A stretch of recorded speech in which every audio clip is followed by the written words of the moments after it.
শীতকালের পিঠেপুলির দিনে এই বিউলির ডালের রসবড়া একবার না বানালেই নয়। তো বিউলির ডালটাকে 3-4 ঘন্টা আগে ভিজিয়ে রেখে দিয়েছিলাম, ভালো করে ধুয়ে নিয়ে জল ঝরিয়ে মিক্সির জারের মধ্যে দিয়ে অল্প একটু লবণ দিয়ে একটা পেস্ট বানিয়ে নেবেন। মধ্যে দিয়ে দিলাম সামান্য একটু মৌরি থেতো করে।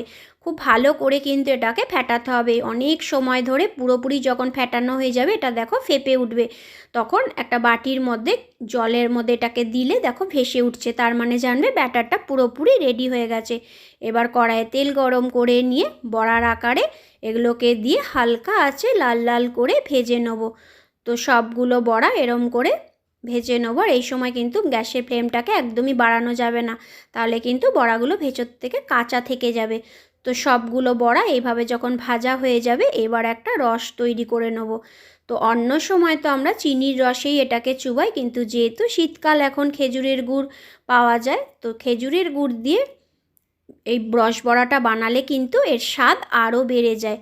তো তার জন্য কড়াইয়ের মধ্যে জল ফুটতে দেবো। জল ফুটে উঠলে ওর মধ্যে সামান্য একটু চিনি আর খেজুরের গুড় দিয়ে একটা পাতলা রস বানিয়ে নেব।